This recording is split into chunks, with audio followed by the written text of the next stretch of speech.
26 नवंबर भारत देश का वह काला दिन है जिसे कोई चाहकर भी नहीं भूल सकता।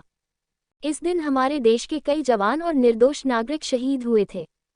उन्हीं की याद में हर साल की तरह इस साल भी नारी सम्मान संगठन की अध्यक्षा डॉक्टर सुंदरी ठाकुर ने एक कार्यक्रम का आयोजन किया।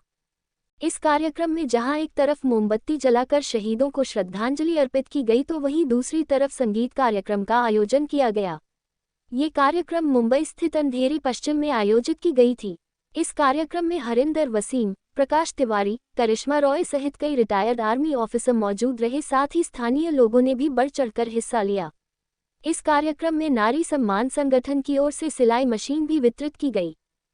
इसके लिए तो हमारे पास भी शब्द नहीं कि हम क्या कहना चाहेंगे, क्योंकि वो इतना कुछ कह के हमें चले गए कि शब्द मुंह को ताला लगा गए। उनकी भरपाई तो हम लाइफ में नहीं कर सकते, लेकिन कोशिश ज़रूर करते हैं कि हम सभी मिलकर थोड़ा बहुत उनको श्रद्धांजलि अगर दे लें हर एरिया में, हर चौराहे पे, तो ये उनके लिए बहुत अच्छा रहेगा। प्लस उनकी फैमिली को बहुत मोटिवेशन मिलता है इससे, और उनकी फैमिली के लिए प्रे करते हैं कि ऑलवेज जो हुआ उसे प्रभु की इच्छा समझें और आगे बढ़ें। और मुझे लगता है उसमें से कितने जवान बच्चे उनके वापस चले गए होंगे, उनके जवान बच्चे वापस चले गए होंगे, फिर उसी जगह क्या कर रहे हो आप, देखा तो करो क्या फिर उसी जगह पर वहाँ उनके बच्चे फिर आ गए, तो इससे खुशी की बात हो नहीं सकती।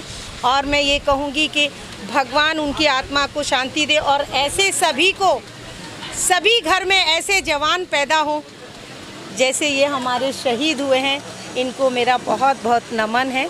तिवारी जी, आप 2 शब्द कह दीजिए प्लीज़। बिल्कुल सही कहा आपने कि हमको बचाते वक्त, क्योंकि ये जो 26/11 जो हुआ है, ये एक्चुअली इसका कुछ भी मतलब नहीं है, क्योंकि it was just an terrorist attack. और ये अटैक इतने सारे लोगों को हार्म पहुंचाने के लिए किया है, या किस इंटेंशन से, ऑफ कोर्स हार्म पहुंचाने के लिए किया है, लेकिन ये अगेंस्ट ह्यूमैनिटी के।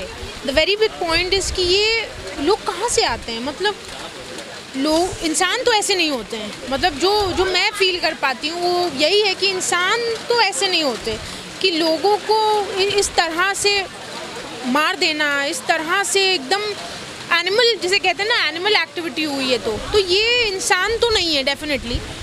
और हम लोग बस इतना ही कर पा रहे हैं कि उनको याद करके, उनके लिए कुछ समय निकाल के उनके लिए प्रेस कर सकते हैं, उनकी फैमिलीज़ के लिए प्रे कर सकते हैं, क्योंकि हम लोग सिर्फ प्रे ही कर सकते हैं। बाकी उनकी फैमिली पे, उनके पूरे परिवार पे, उनकी वाइफ, उनके बच्चे, उनके जितने लोग जिन्होंने अपनी जानें दी, सब में उन पर क्या गुजर रही है, क्या बीती होगी, या अभी वो किस चीज़ों से गुजर रहे हैं, ये हम लोगों को अंदाज़ा लगाना भी बहुत मुश्किल है।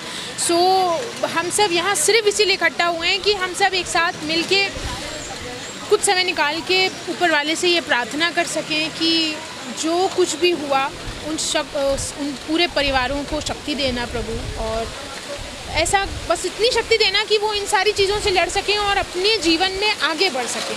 और अब ऐसा कभी ना हो, बस मन से यही दुआ निकलती है कि अब ऐसा कोई हादसा ना हो जो बहुत सारे इनोसेंट लोगों की जान लेकर अपने साथ जाए, और फिर से एक ऐसा दिन कभी जीवन में मत दिखाना प्रभु।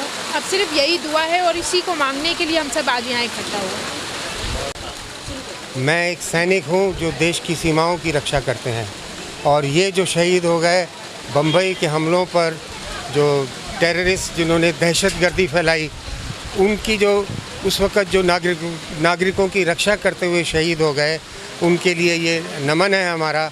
और हमारी ये ख्वाहिश है कि उनके जो परिवार के सदस्य हैं उनके लिए भी हम लोग कुछ कर सकें। We wish them all the best. Thank you. वतन पे जो फिदा होगा, अमर वो नौजवान होगा, रहेगी जब तलक दुनिया, ये अफसाना बयां होगा।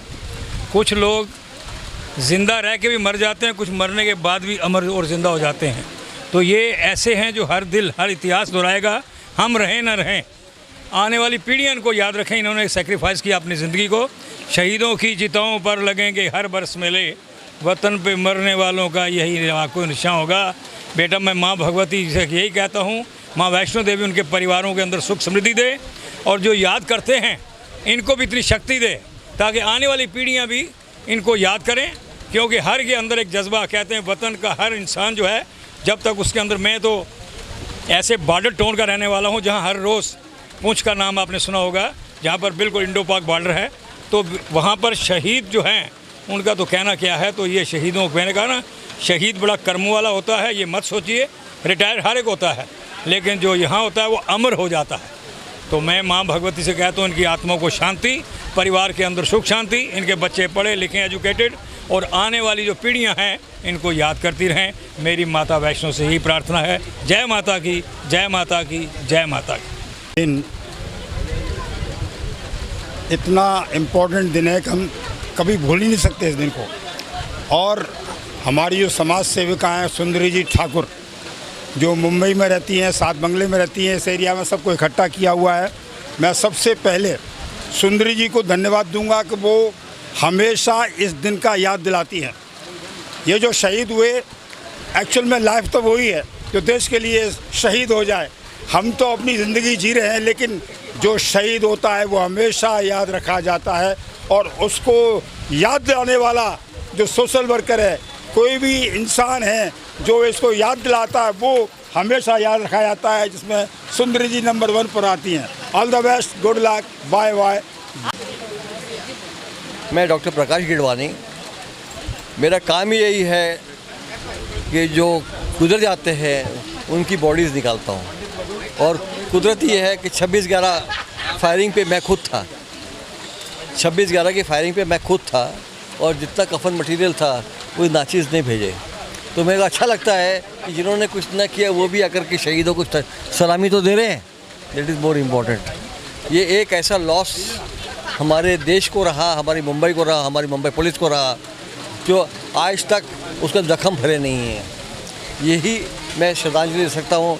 ये देश हमारा है, उसकी इज़्ज़त करो, उसकी रक्षा करो। वहाँ कितने मेडल लगे और उन्होंने अपने सर का ताज हमारे सर पे रखा। इससे बड़ा शायद मुझे, मतलब राष्ट्रपति अवार्ड भी मेरे लिए, मैं सच कहती हूँ, ये मेरे लिए जो आज इतना बड़ा ऑनर है, मतलब इतना बड़ा ऑनर है कि वो राष्ट्रपति भी देंगे ना, वो एक सम्मान है। लेकिन जो देश के लिए जिन्होंने, उनको ये कैसे मिला, और मुझे जो दिया है ना, मैं आपको शब्द आज नहीं कर सकती। और सच में मैं उनको सैल्यूट करती हूँ। और जय हिंद, भारत माता की जय।